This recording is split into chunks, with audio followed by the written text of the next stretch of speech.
તો લોકહિતના કાર્યોને ધ્યાને લઈને આમોદ જંબુસરના ધારાસભ્ય દેવકિશોર સ્વામીએ સરકારમાં રજૂઆત કરી હતી। ત્યારે તેમની રજૂઆતના પગલે માર્ગ મકાન વિભાગ ગાંધીનગર દ્વારા 16.50 કરોડના ખર્ચથી પ્લાસ્ટિક વેસ્ટમાંથી માર્ગનું નિર્માણની મંજૂરી મળી હતી।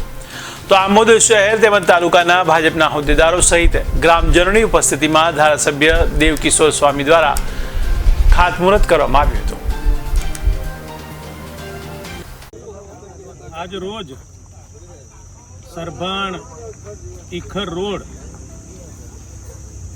નું સરભાણ ખાતે ખાતમુહૂર્ત કરવામાં આવ્યું। ઘણા સમયથી સરકારમાં અમે રજૂઆત કરી। સરકારની અંદર અનેકવાર કહેવામાં આવ્યું કે આ અત્યંત જરૂરી એવો રોડ સરભાણ પાલેજ જે ઘણા સમયથી ખૂબ જ ખરાબ હાલતમાં છે, તો સરકારે અમારી રજૂઆત સાંભળીને લગભગ 10 થી 12 કરોડ જેટલી રકમનો આ રોડ એમાંય પ્લાસ્ટિક વેસ્ટમાંથી એક જુદી પ્રક્રિયાથી આ રોડ આજે જ્યારે બનવા જઈ રહ્યો છે ત્યારે સરભાણ ચોકડી ખાતે આ રોડનું ખાતમુહૂર્ત કરવામાં આવ્યું। આ ખાતમુહૂર્તની અંદર ભારતીય જનતા પાર્ટીના તમામ કાર્યકર્તાઓ ઉત્સાહભેર હાજર રહ્યા।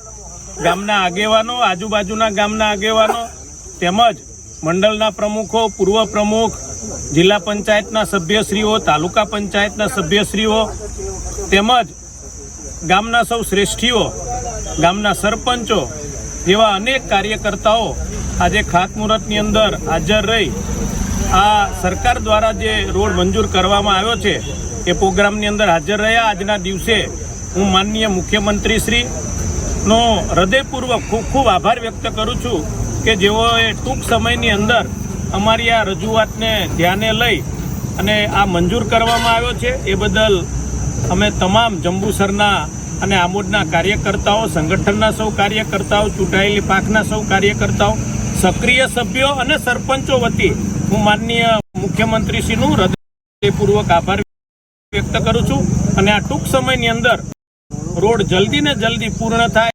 સારો બને, સારી ગુણવત્તાવાળો બને એવી સૌ કાર્યકર્તાઓ ધ્યાન રાખીને આ રોડ વહેલો ચાલુ થાય એવી અપેક્ષા છે। આજના દિવસે જે તમામ કાર્યકર્તાઓ સૌ આગેવાનો ઉપસ્થિત રહ્યા એ બદલ એમનો પણ હું હૃદયપૂર્વક ખૂબ ખૂબ આભાર વ્યક્ત કરું છું। અસ્તુ, ધન્યવાદ। વંદે માતરમ। ભારત માતા કી જય। ભારત માતા કી જય। વંદે માતરમ। વંદે માતરમ। જય જય શ્રી રામ। જય શ્રી રામ।